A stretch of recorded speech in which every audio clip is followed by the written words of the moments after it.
Hello, I'm Nicole France, Vice President and Principal Analyst at Constellation Research, and welcome to episode 2 of Constellation Research TV, the enterprise tech show where Constellation's research team talks about all the new trends and features that really matter most to businesses. My coverage area is customer experience, and really all things customer experience. I'm looking across everything customer facing, including, but not just marketing, sales, and customer service. And I'm Doug Henshin, Principal Analyst, covering all things data decisions. And we're your anchors for this episode of Constellation TV. Joining us later in the show will be our colleagues Steve Wilson, Diane Hinchcliffe, Liz Miller, and Holger Mueller. And in every episode, we'll hear the latest from our analysts, from business technology leaders, from cutting-edge vendors, as well as other influencers. That's right. We'll start by looking at what we consider the news, the most interesting stuff that's been going on recently. And then we'll turn it over to our colleague, Diane Hinchcliffe, whose peripatetic lifestyle has lately been taking place in the Citrix Airstream. So we'll catch up with him wherever he might be. And then in our final segment, we'll unveil this year's Constellation Enterprise Awards, including Best Enterprise Software Vendor and Best Startup. So stay tuned for that. So Doug, let's get right into the meat of this year. What's new in your world? What have you been looking at and thinking about? Well, last week we had part 2 of Dreamforce with Dream TX. Had kind of a fluffy feel with lots of music, dance, cooking show segments, but I did see some substantive segments as well. They did some follow-up presentations on Einstein Automate and MuleSoft Composer. Wait, don't you mean Einstein? Einstein, yes. We have Holger on our show later. He'll have to correct me. That's going to bring low-code integration and automation to Salesforce. They had an actually surprisingly meaty segment on Tableau CRM. That's what used to be known as Einstein Analytics. They have a new revenue forecasting app that's very important in this pandemic. They also previewed Autonomous Insights. And it looks like something more than natural language query. They talked about semantic graph capabilities. So hopefully it's something in the vein of metadata management that can spot and reuse existing data sets and metrics and dashboards, so people don't start reusing and starting from scratch and creating redundancies. And we also had last week, the last week of AWS reInvent, CTO Werner Rogels sharing his keynote. He doesn't really make announcements anymore. He shares his philosophy. So he had a pretty interesting analysis of the evolution of S3, the simple storage service that they launched way back in 2006. And he kind of acknowledged it's evolved into a general storage engine. So it's no longer just a human-to-machine retrieval of files from an object store, but very real-time machine-to-machine processing applications like analytics on top of a data lake. And that's why AWS announced their S3 strong consistency.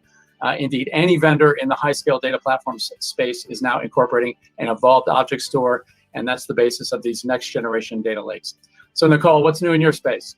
Well, I'm just going to say a little segue here, Doug. Data, especially when it comes to customer data, which I think, as you and I both spend a lot of time looking at, is absolutely essential these days. And I think we're going to hear a lot more about that in 2021. I'm sure we'll spend a little bit of time on that topic sometime soon as well. What's really caught my attention, and again, following up on your point that both Salesforce and Amazon had with AWS reInvent, the sort of second week of their activities going on, and there have been a lot of rippling messages coming out of all that stuff. One of the things that Amazon touched on in AWS reInvent, and that I've seen several kind of similar announcements around lately, is this big focus on customer service. No surprise, during the pandemic, this has been a huge area of focus for all kinds of businesses where you don't have any sort of direct customer interaction face-to-face. Guess what? Customer service has become the essential link with customers. So I think it's probably no surprise and no accident that we've seen a whole lot of focus on that this year. But at the end of the year, as it draws to a close, we're seeing a lot of really interesting announcements kind of pushing the envelope on that. So from an AWS perspective, there was a big focus not just on enterprise capabilities, which I think we haven't tended to spend a whole lot of time looking at in terms of AWS. We tend to focus on the more traditional enterprise software vendors.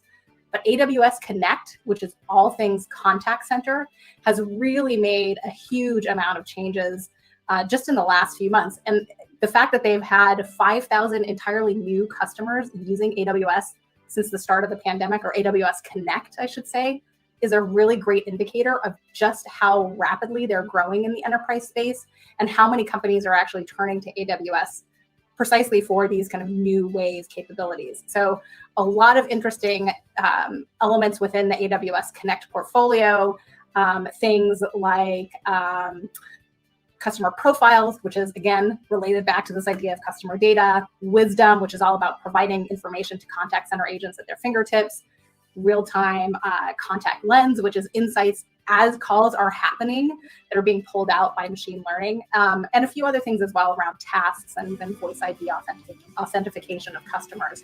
So big stuff happening from AWS Connect. In other more recent news, we had an announcement from Zendesk that they're partnering with Unity to provide in-game customer support. Now, that's not necessarily something entirely new. Several of the big gaming companies have been doing that for a while, but the fact that this is now an integration between Unity and Zendesk suggests that not only are we going to see a lot more of that in the gaming sector, I think we're also going to see a lot of that transferring to other kinds of customer service, where we're really talking almost about extended or augmented reality. And on those lines, we have seen so much happening in field service lately. I mean, field service is kind of like the forgotten part in many cases of customer service, but it's becoming a really critical connection with customers again, because we've got one of two scenarios. One is where there's still essential stuff that has to be serviced on site. And there's been actually an interesting set of exceptions around the technicians and workers responsible for doing that in a whole lot of particularly business to business sectors. But we're also seeing, again, this kind of augmented reality approach that's really extending customer service and field service to customers themselves, where you can't necessarily get a technician on site, for example. There have been things coming from IFS and also from ServiceMax. So I think we're going to see a lot more of that in the year ahead. Well, I think it's safe to say it's going to be quiet over the next few weeks on the enterprise front. But meanwhile, we've got the tech vendors, Apple and Facebook, are sparring over privacy, and Facebook and Google are facing some heavy-duty antitrust scrutiny. It's big news. And in order to get the best, most insightful commentary on that, I'm pleased to introduce our favorite Antipodean colleague and resident expert on data privacy, Steve Wilson. Antipodean indeed. Good. Well, let's just say good day. That's the safest thing to say. Thanks, Nicole. Thanks, Doug. Good to see you. Good to see you too, Steve. Yes. Look, I'll dive straight in. And you said data, Nicole and Doug, and that's the lens that I'm looking at everything through. If you're not familiar with my work, folks, my coverage area is digital safety and privacy. And we see privacy as like the tip of the iceberg. Well, there's an Australian political saying that says the light on the hill. And we see history repeating itself. I think all of the Constellation analysts have got a different angle on this, but we see history repeating itself in terms of highly regulated, highly innovative, highly disruptive industries. In time, they attract the right level of regulation. Now, the pendulum's going to swing. We're going to over-regulate. We're going to under-regulate. This thing will take time. But data is clearly giving people access to the greatest riches, the greatest potential asset that history has ever seen. And some degree of regulation around the Facebooks and the Googles of the world is inevitable. So if we want to look at the dispute at the moment between Apple and Facebook, to set the scene, of course, Apple in a long-awaited iOS upgrade are introducing a raft of privacy controls. I put air quotes around that because a lot of this is about data management control and about secrecy or transparency. Actually, the opposite. Some of it's about algorithmic secrecy, some of it's about transparency so that users get to see what's going on. Facebook has waded in big time. I mean, good old-fashioned broadsheet advertising in the newspapers. But, methinks the lady protests too much. It is just, it's transparent. I mean, speaking about transparency, any friction on Facebook's business, anything that causes users to think twice about what's going on, and to wonder whether or not they're okay with their information being tracked. I mean, one of the Apple changes is that they're going to make it compulsory for application developers to get consent for me, the user, to have my activity tracked by other applications. So by default, I'm being spied upon all the time. And it's not a bad thing for people to be asked to think about that. Yep.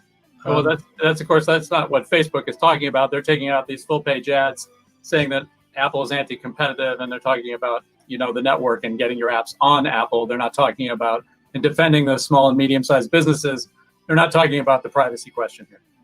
No, and there's sort of, but I think that we should talk about the privacy question, because, as I said, privacy is like a special case of data protection.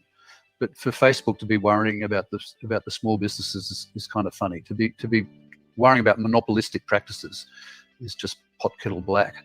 Well, it's a brilliant bit of diversion, right? You don't want to address the underlying subject that is your weak point, so you point people and redirect them to something else. And it's an interesting commentary on the many issues that we see happening in that market dynamic right now. But as you say, Steve, I think the data privacy aspect of that is as much a question of getting individuals to think about what trade-offs they're actually making, what we're actually making, as well as instituting some sort of guideline for how businesses operate, so they can't just default to a position that is taking advantage of that lack of awareness or that lack of knowledge. Yeah, it does work at multiple levels. People need to have better information literacy and better digital literacy so that they know what's going on. But at the moment, they are lulled into a false sense of security or a false sort of comfort, because these applications, Facebook, don't get me wrong, Facebook and so on, they're compelling, it's a part of life, but that's the point. This stuff has become so seamless and so deep in the way that we conduct our lives online that nobody thinks about it anymore. So for Apple to come along, I think maybe it's a bit crude, making people consent to stuff. I don't want to see anything that's like the cookie consent disaster in Europe, where people, of course, are just clicking through to get to what they want. I don't agree with that for a minute, but we've got to do something. We've got to break people out of this sort of soma that they're in, where they're just so relaxed and comfortable and oblivious to what's going on with data about them. Well, definitely a subject for further discussion, Steve, and maybe we'll have time before too long to get to it on another episode of Constellation Research TV.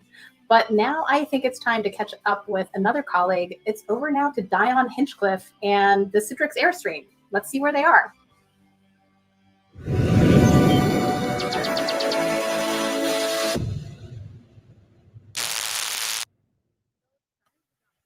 Previously on the Future of Work reality show, my family and I moved into an RV for a few days to explore remote work on the road. The first challenge presented itself in how I could be productive in such cramped quarters. Fortunately, we solved the problem quickly with technology, but my next challenge was about to arrive. All right, well, we've hit our first big bump in the road, right? So we're here at the RV. We're in the middle of the wilderness in Virginia, and we're trying to get work done. And overall, it seems to be working okay, except, the kids are trying to watch YouTube. They're trying to use their applications. They're trying to attend their school. I'm trying to get work done. And, there's plenty of bandwidth, but when you have 4 people, including my wife, all using our digital devices, it's not enough. We need some kind of guaranteed way of sharing that access. So as I'll do over the next few weeks, I'm going to call my friend Steve Herbst. And he has a bunch of startup companies that I think that might be able to help me with my problem. There are technology solutions we can apply to these environments that I think will allow me to have enough bandwidth dedicated for my work. The kids still be able to stream what they want, but maybe not have the highest priority. So let's see what we can set up, and then we'll give it a try. We ended up selecting an AI-powered edge device from a startup called Infiat. The box did a lot of things, but most importantly, it segmented the traffic coming into the RV so that I could get priority access for my work, and the kids could get the bandwidth that was left over. We were able to attach this to the mobile broadband inside the RV, and the kids were happy, but most importantly, I could work. Well, I'm pleased to say that we were able to resolve the network issues. We got an excellent little device that allowed us to partition the network, so the kids had the bandwidth that they needed. I had the bandwidth I needed, and my wife also had that as well. So it was a real success, and it shows that just with a little bit of effort. I mean, we have to actually design out our new remote workspaces that we can get everything that we need as individuals, each part of our family, to ensure that they have bandwidth, the devices, the access, and the information we need to live our lives and do our work. We find ourselves living in a very different future than we thought we would from the beginning of 2020. But it turns out that it might actually be a better future. We have new tools, new technologies, new techniques of working together, working remotely, working from anywhere, that allow us to build the lifestyles and have the careers of our dreams and our businesses are better off for it too. All right, and now it's time to unveil the 2020 Constellation Enterprise Awards. Now, we compile these awards at the end of every year, and never before have we been so eager to see a year end. Now, looking at the bright side in 2020, we've seen years worth of tech business model changes play out in less than 9 months, and several of the tech vendors that help make those transitions possible are named in this year's Constellation Enterprise Awards. So joining me for the announcements are Nicole France on all things CX, Liz Miller on marketing and security, Holger Mueller on next-gen apps and HCM. And in the interest of getting everybody involved, let's kick off with the hotly contested best and worst tech acquisition categories. Ooh. The best tech acquisition category, the finalists were Koch Industries for buying Infor, NVIDIA for acquiring ARM, and Ultimate and Kronos for their HCM merger, all nominated by Holger. We had Adobe for acquiring Workfront, and Microsoft's buy of CyberX, and Accenture's 2020 security buying spree, all nominated by Liz. And we had Twilio buying Segment, nominated by Nicole. And then finally, we had ServiceNow for its AI buying spree, nominated by yours truly. And the winner is ServiceNow for its AI buying. Wait, was that a rig, Doug? Was that a rig? Now, ServiceNow had not one, not two, not three, but 4 AI acquisitions in 2020. Loom System, Passage AI, Sweagle, and most recently, Element AI. They're building an AI competency center in Canada where the best and brightest in AI all congregate. So Holger, Liz, Nicole, any comments on the best tech acquisitions? I'm just going to jump in and say my nomination was for Twilio's acquisition of Segment, which, you know, at $3.5 billion wasn't the biggest, it wasn't the smallest, it maybe wasn't the splashiest, but it, in my view, is actually going to be a really important one for setting the scene of what happens in the next generation of CRM. Because by combining that understanding of customers and customer data with all of the sort of journey capabilities, a little bit of orchestration, and a whole lot of ability to communicate across multiple channels in different customer contexts, what you have is arguably an alternative to classical CRM. And I think we're going to see a whole lot more interest in that in the next year or two. You know, on acquisitions, there's another one that I'd bring up. It's actually the Accenture buying spree in the security space. Who knew that Symantec was actually going to be the big hot potato when it came to services? Now, all of a sudden, Accenture is one of the leading managed security services companies out there. So they've got a great system of SOCs. They've actually got some really great solutions and now a global footprint on service providers. So they actually had a pretty important acquisition year this year. I always look at acquisition if they're untypical of what is happening in a specific industry. The one which stood out for me was Koch or Koch, or Koch as I call them, acquiring all of Infor. When have you seen an end user company buying a complete software vendor? It's not bad returns, an enterprise software vendor. This has never been done before.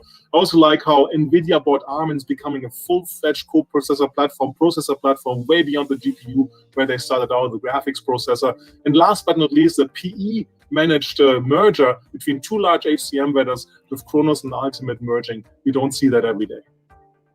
All right, our next fun category is worst tech acquisition, where the finalists were TikTok and Verizon for acquiring Blue Jeans. Nicole, I believe you were made both of these nominations. So tell us I only made one. who won and why the worst was the worst. Well, the worst, and Liz, I know you've got a few things to say on this one too, arguably doesn't even qualify in this category because it didn't actually happen. And that was the acquisition, or non-acquisition as the case may be, of TikTok by Oracle.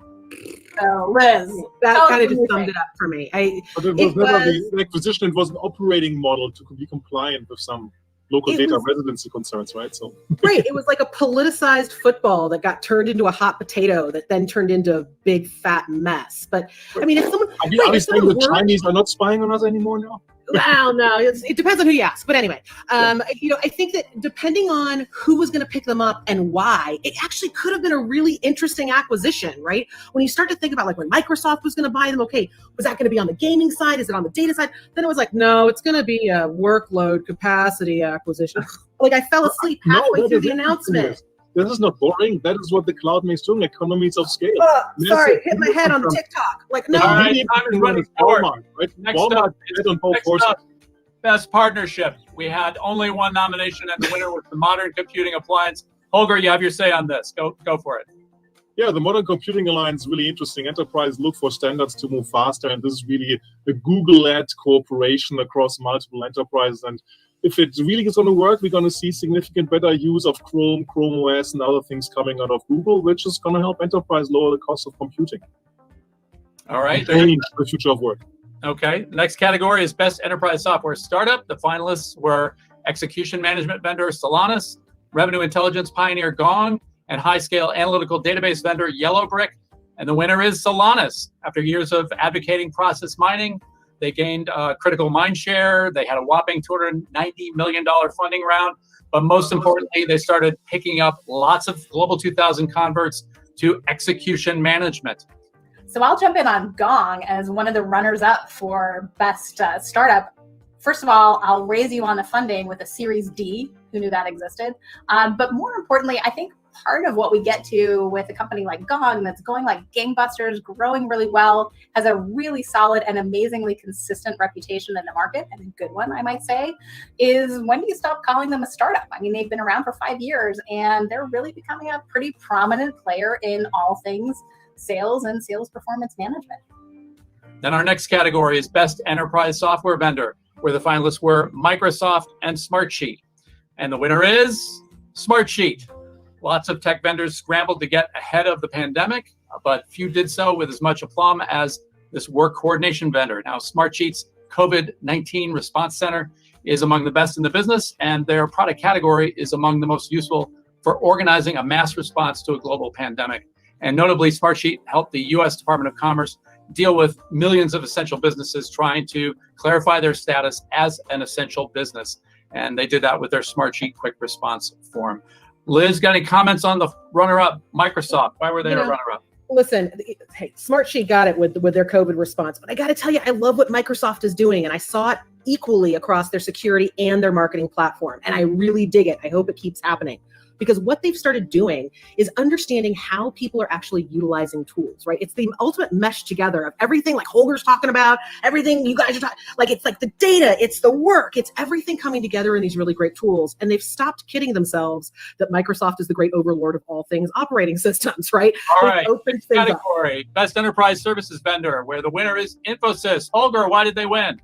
Well, Infosys was called dead a few years ago, but it's not at all dead at all. And the leadership of their new CEO, Salil Paresh, and their chairman founder, Nandavan Nilikani, they're figuring both things out on sales, more on the Rakesh side and more on the technology side with Nandan. It's good to see that they released new products of Life Enterprise and Wingspan. They signed significantly deals, a $1+ billion deal like Daimler. They have a new partnership with Rolls-Royce, to just mention one of the important names. They're dabbling into the new capabilities of bringing acquisition to ServiceNow space, which we know is hot. We just made them a winner today.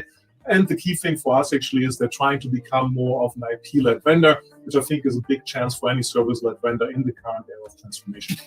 In the runner-up in the enterprise service categories, last year's winner, Accenture, was done really well despite a number of departures this year with large account wins and delivering good earnings. The reorganization into more regional structure has followed up with Me Too by their competitors. And most importantly, in my view, they figured out how to do what's really hard for system integrators in these days, how to implement in the pandemic world, testing that out internally by themselves by going live on Workday with over 800,000 employees. All right, another hotly contested category this year was Best CEO, where the finalists were Sridhar Vambu from Zoho, Eric Wan of Zoom, and Frank Slootman of Snowflake. And the winner is, Liz? Sridhar Vambu from Zoho. And it's really because he was walking the walk that a lot of people had to shift to when COVID and the pandemic struck, right? He walked the walk early on and he has stuck to it. Everything from, rural revivals for your work to making it that it's not a privilege to be able to get a job. You don't have to have that college education. You could go and work at Zoho and really be a contributor. So he's really shown leadership from even before having to drive your values forward over profit.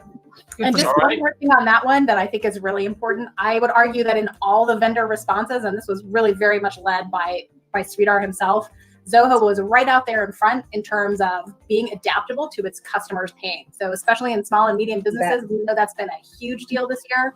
Zoho, I think, hands down, has had the best response in that regard. All right, the next category is best vendor from the start till there, right? To that size. That's all right. Next category, best new enterprise category. Another spot for you, Holger. The winner is enterprise low code. Why is that such a hot category? Well, we knew before the year and COVID happened that there's not enough developers, so low code was super important to get more people at building and owning their automation destiny. But with COVID and pandemics in general, the best practices are even more uncertain, and what you need to do to make your business operate safely and compliant is there. So low code and no code enable business users to do the right thing for the business. So it's the winner of new software category this year. All right, next up is Best IPO, and my nomination, and coincidentally the winner, is Snowflake. This is hands down the most successful enterprise tech IPO of 2020. Hey, just because I'm the host doesn't mean it's the reason. So who knew the valuation of a data warehouse cloud service would surpass that of IBM or AMD? Well, the rationale sold skillfully by CEO Frank Slootman, one of those CEO nominees, was that Snowflake Data Cloud is about mobilizing data, sharing it with a broader network to drive new business models, and driving operations instead of just informing people. Well done, Snowflake. The next category. Make so much money put in the data warehouse in the cloud, man. Amazing. Next category is Best New Enterprise Software Marketing of the Year, and the winner is Liz. Take it away. ServiceNow, and it's actually for their comprehensive marketing plan, not just a couple really clever ads. So that's what I want to really emphasize here. ServiceNow started with a really great ad campaign that actually kicked off the year. Poor Derek and all that confetti hitting his face during the Super Bowl. Awesome. We got to follow Derek's trials and tribulations as he started to work from home, as he started thinking about coming back to the office. And now they've got a new campaign about let's workflow it, right? So you could have the CEO of the North Pole workflowing how to make Christmas actually work better. So they have inundated those streams with this. They've had print ads, they've had TV ads, they've had, exactly. This 8-page New York Times insert, unbelievable. But they've actually wrapped content around it. So it's not just advertising. They had a great piece in Forbes about how to workflow the stress out of Thanksgiving. They are really leaning into the idea of workflows for everyone and workflows that are accessible. And they're doing a good job. I mean, when you can get marketers to get fired up about workflow, come on, like you're doing something right? Exactly. Explaining workflow too. I mean, this is the thing, putting it into a really relatable, relevant context. Oh my God, suddenly light bulbs are going off everywhere. But hey, ServiceNow, keep torturing Derek. It's priceless. Good job, BBD. Right. Our next award, and new for 2020, is Best Live Event to Virtual Event Pivot.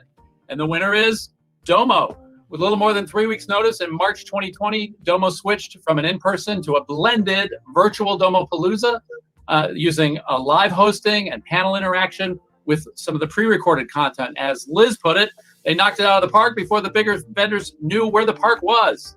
Liz. And they had an earthquake.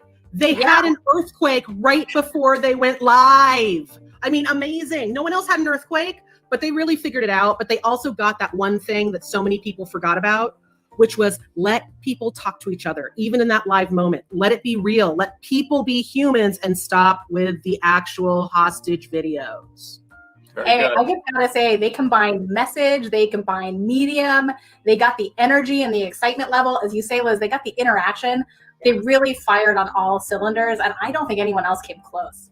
And you got to see Josh. Like the best digital event of the year. Man, how I didn't attend this. All right, and now wrapping up, we have the coveted biggest tech flop of the year award. Liz, tell us about the winner. Pre-recorded events. Lame recorded events. Just because you say you're putting on an event and then you actually put on a webinar doesn't mean you put on an event, right? They were torture. I think they stole a little of our souls all along the way, but it actually made technology and innovation boring, and it put a lot of us to sleep. Canned questions, canned anything has never worked. Why anyone thought it was going to work when we were all stuck at home in a pandemic, I don't know. And Nicole, tell us about the runner-up.